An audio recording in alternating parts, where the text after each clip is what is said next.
You can be gifted at a lot of things, but what you want to see progress in, you have to be diligent and you have to be consistent. And that's the only way. Because you can be the most talented, but if you never put out consistent content, no one's going to know. You can be super talented, but if you don't create consistent content, no one will know how talented you are. That's one of my favorite quotes from my friend Vannesia Darby, who you're just about to hear from. We're going to talk about content creation, what has changed and what has stayed the same. She's also going to be talking about what it's been like to transition from being a solopreneur to stepping into a true CEO role.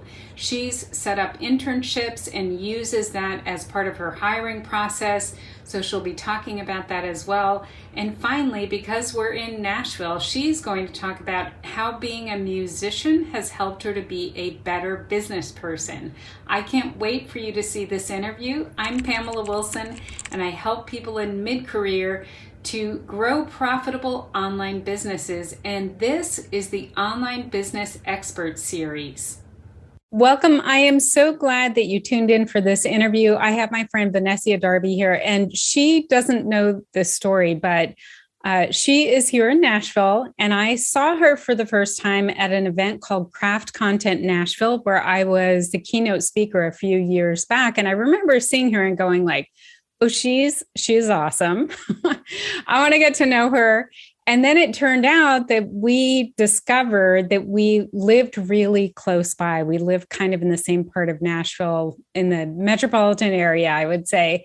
And so we've had lunch together a few times, and she is so smart and so savvy about so many things. So I am just super grateful that Vannesia Darby of Moxie Nashville is here to talk to us today. Welcome, Vannesia. Thank you so much for having me and for wearing the hoodie and for just being awesome. Yes, I love having lunch with you. Oh my gosh, this hoodie is so great. It was such a great idea. And I will talk more about how that came about later in the interview. But before we dive in too deep, I want you to tell people what you do now and who you serve with your business. Yeah, that's a great question to kick it off. So I own Moxie Nashville. It is a consulting agency that specializes in business strategy and social media. And we get to work with, I got my start in the music industry, in the gospel industry, on the radio side and the record label side. I did digital in both different areas. And so then I parlayed that into doing it for different people, whether it's influencers or SaaS companies or still in the music industry, still in gospel as well. Sometimes in higher education and faith-based genres now. So we're kind of crossing the gamut here. So you're just having fun.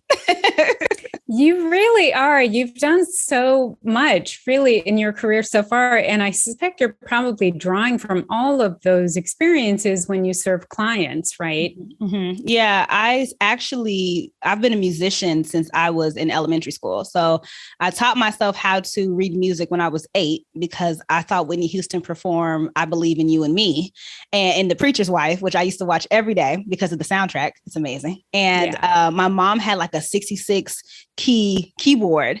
And so I would go over there and I would match the notes to, she had like the stickers on the keys with the letters, and I would just match the notes, and I was learning fractions at the time. And I was like, oh, the key signature is just a fraction. And so I literally would just do math over there. And so they put me in lessons. And so that sparked my interest for the music industry, but I had no idea there was a whole business side or, marketing side or radio. I wanted to go into production, but I didn't practice enough for that. So I ended up in digital marketing. I love it. I love it. But you bring all of those experiences to the table. So digital marketing is what you're offering them, like across the gamut, right? Yeah, we've kind of niched down now because we used to do everything. And when I first started, it was just me. And so when you run the whole, digital marketing department for a label, you're talking to artists, you're running ads, you're making sure Spotify and Google Play and Apple Music, had almost at iTunes, but now it's Apple Music, but you're making sure that they had their content, and also just the surge of content marketing. That really wasn't a thing, so now it's making sure that they have not only the audio drops, but the video drops. And now there's podcasts that are coming out. And so, now social media is its own currency in a sense. And so that has been where we have found our sweet spot with organic social media posting, but also social media strategy and how to parlay what you're doing now into something that you can monetize and build relationships from. One of the things that I wanted to ask you about, because you're really in the digital marketing space, is what you see that has changed in the year that we're talking, like right now, what is different about what has gone before? And then I'd also like to know what you think is kind of evergreen, what you think will not change in the digital marketing space. Yeah, I thought about this. I think that, of course, virtual reality and, like the digital currencies and stuff like that, the NFTs, that's a new space that's emerging a lot. I don't dabble too much in it. I don't like to be in the future that much, but but that's something that is starting to kind of knock, and I can't ignore it too much.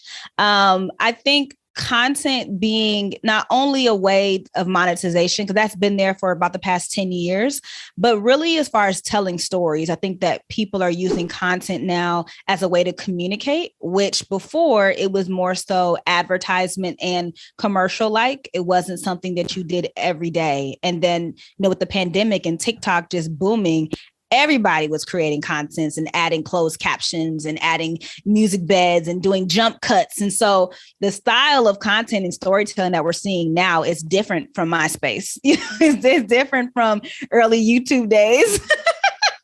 Is there, or even early Instagram days or Vine. And, now being able to, I think, IGTV came out within the past 2-3 years, now we're able to see people actually tell their own story and be their own narrator of their story. And I think that now people are taking control of that. And it's across various ages. There are plenty of people that are doing cooking channels on TikTok and, they're well into their 70s. And I love to see it. And so now, whereas a newspaper was a way to get a message out, social media and your phone is a way to get your message out. So I think the boundaries and the barriers to entry of storytelling and also owning your own brand have significantly decreased. With that, however, there's also still a highly technical skill level that you have to have in order to break through. So it's not just anybody and everything. You still have to be relatable. You still have to be able to communicate and express your emotions and express what you're messaging.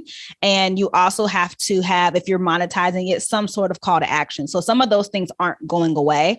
What software you use to edit, what camera you use to film on. Of course, the higher quality, the better, but there are plenty of people that are making it out here with their iPhone and using their lotion bottle as a tripod.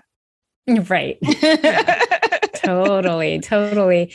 So it's interesting because almost everything you said involves video. So it's all about video. People, if they're not using video, they need to, sounds like, get over that, right? Yeah. And video could be different ways. And I like talking to camera, but that's not everybody's jam. You could do voiceovers. You can do you not saying anything, but doing some sort of thing in emotion and action, have a music bed.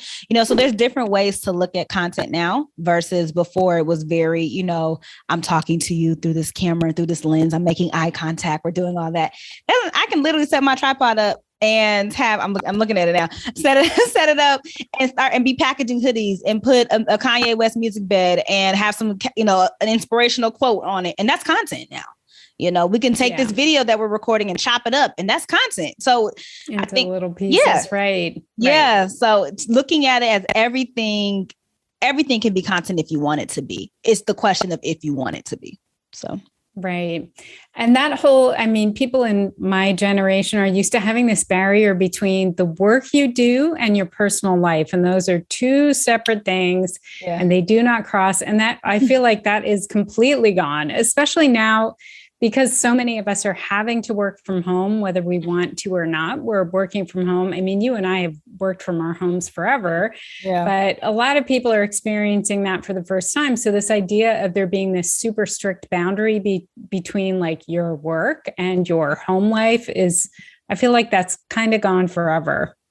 Yeah. And I will say this, I actually just I interviewed my sister who's way smarter than me. She's a psychologist, and we were talking about that. I interviewed her for our podcast, and the negative thing about social media, and I try to stop labeling it as good or bad. It's a tool in my mind.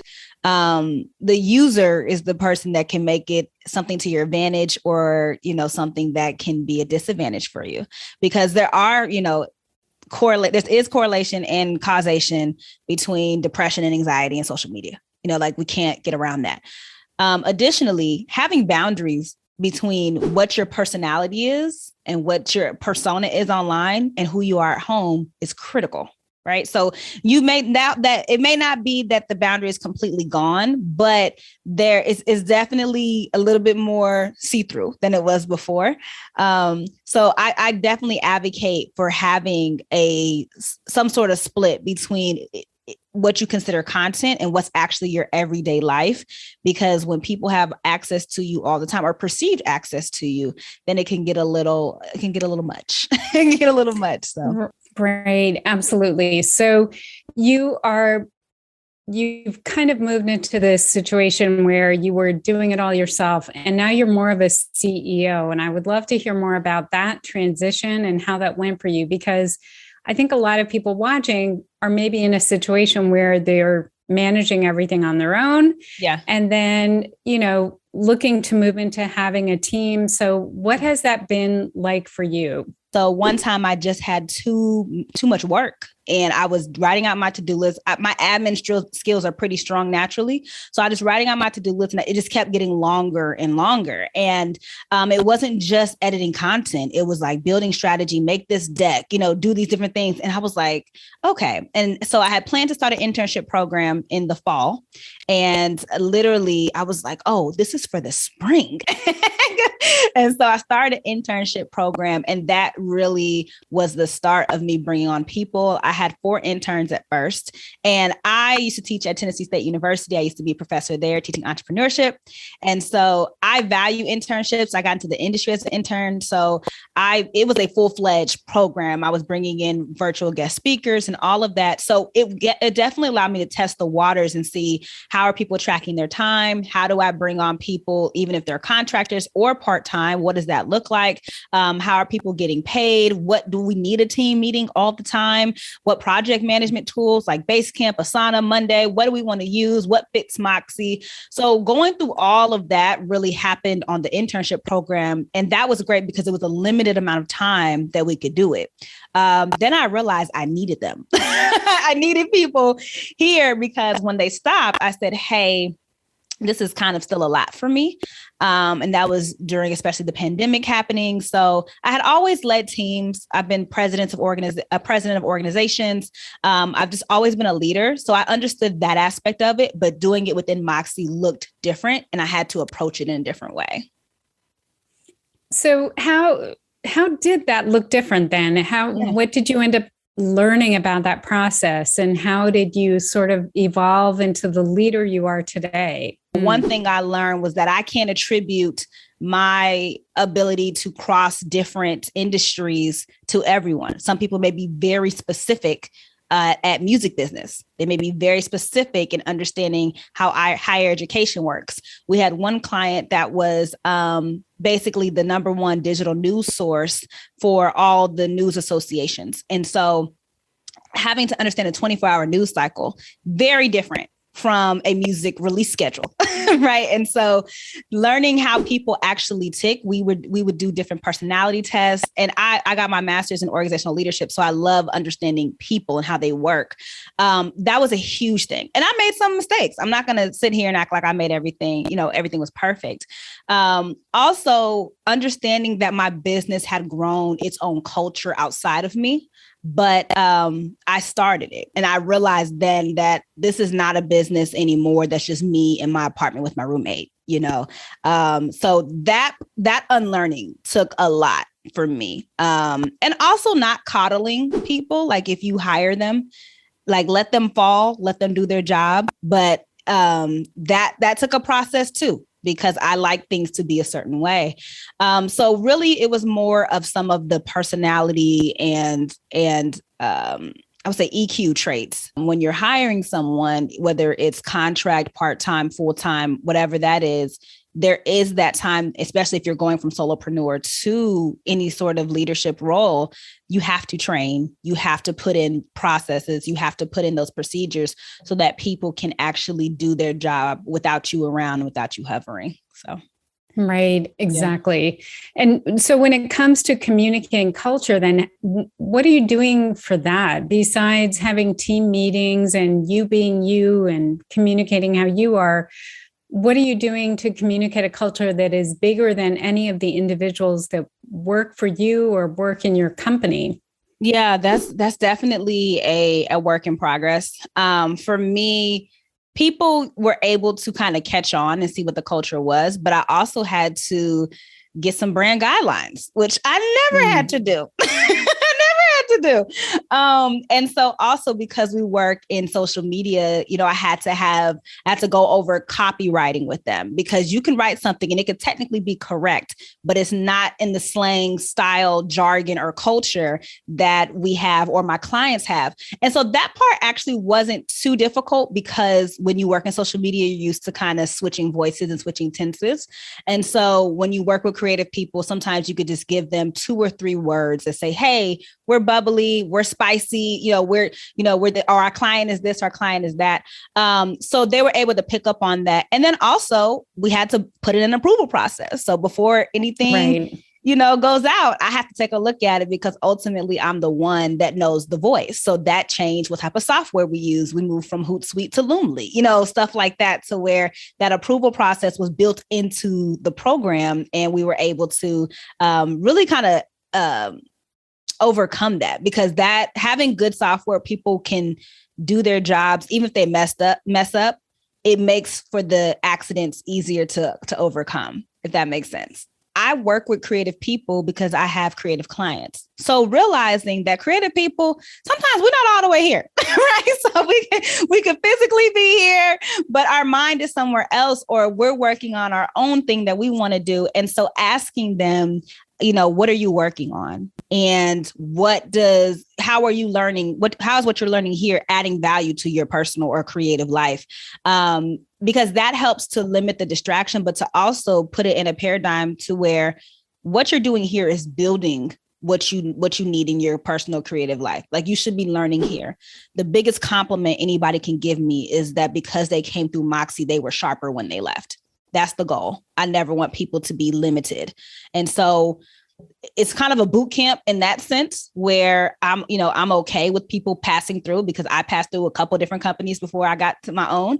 And so that approach and being transparent in that has been working to my advantage, whereas traditional companies, it's, what you do here, it's what you do here. No, I want you to take what I'm doing here and you go do something else with it. I want you to do that, because you're going to bounce back to me anyway, but I never want to take credit for anybody's creative work. I hire you because you're creative. The analytical stuff we can talk through, but I hire you because you're creative.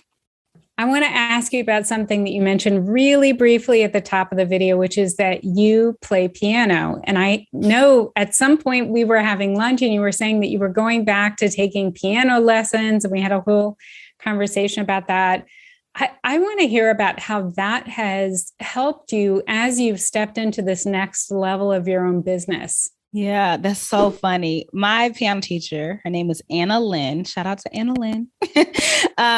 She always says piano lessons are life lessons. And that's the thing that she's kind of drilled into me. And I forgot what being a musician, the level of discipline that it requires to be a musician, because there's literally no shortcuts, and social media, you can kind of get around, doing different things. You can schedule, but the only way you can get better at piano or better at any instruments if you practice on a consistent basis. That's it. Like, you can't even block out that I'm going to practice for 8 hours on Friday. No, you need to practice 30 minutes on Monday, 30 minutes on, you have to practice. And so that going back into piano lessons has been something that I never thought that I needed to do for just me. So one, it gave me my own sense of creativity where I didn't have to, how can I phrase it? I was still performing, but it wasn't coming from my personality. It was coming from me interpreting someone else's work and seeing how I added my own value to it and how that came out. Like what thing could we create? So it's kind of like cooking where, yeah, you can follow the instructions, but you got to put your own love into it. You got to put your own sauce into it. And so that's the first thing. So for me, being able to produce something that actually was a marriage between someone's art and my own interpretation, phenomenal.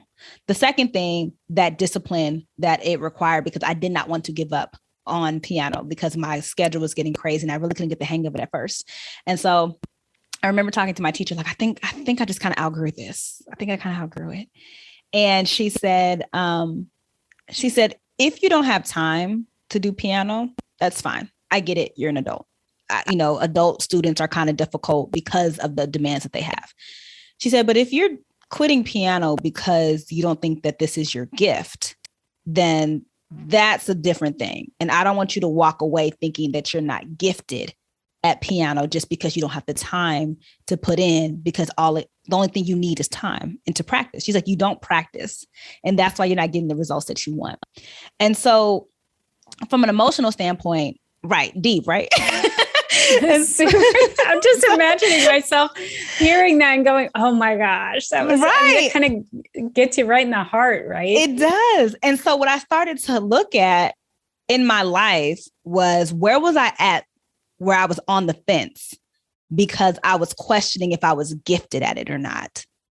And not because I just didn't put the time in to schedule and to get myself together, right? And so that actually parlayed into my business, because I'm not trained in marketing. I'm not trained in social media. All these things, download from Jesus, self-taught and experience. That's it.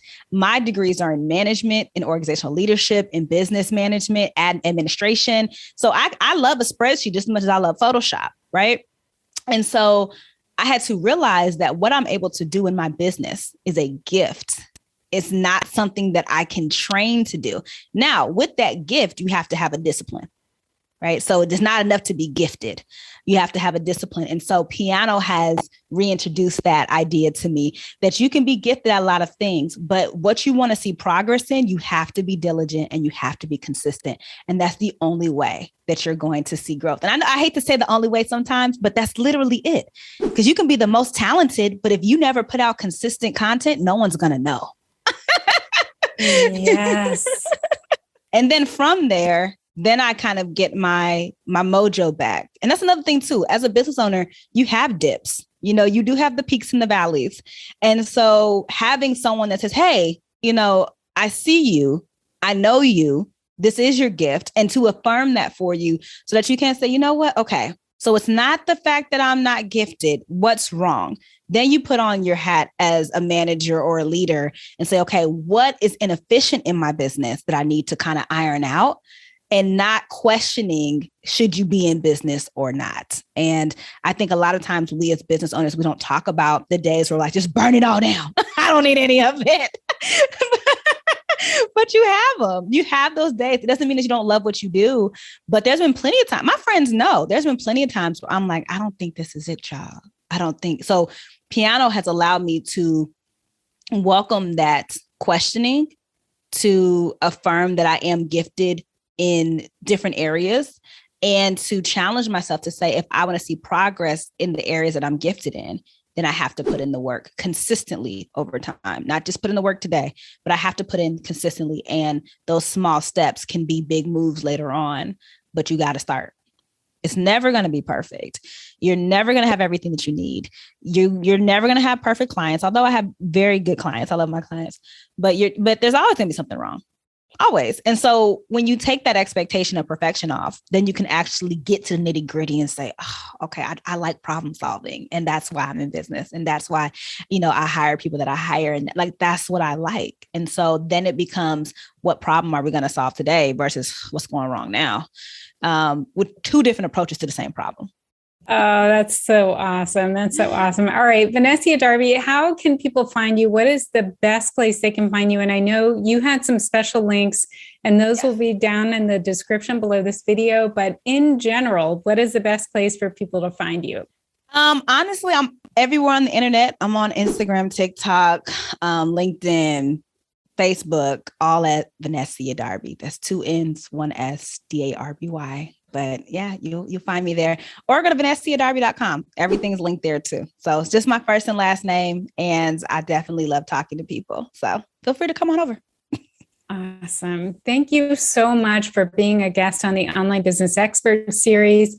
I can't wait to see you in person. I hope it happens soon. Right. Thank you so much for having me. And yes, definitely got to happen soon.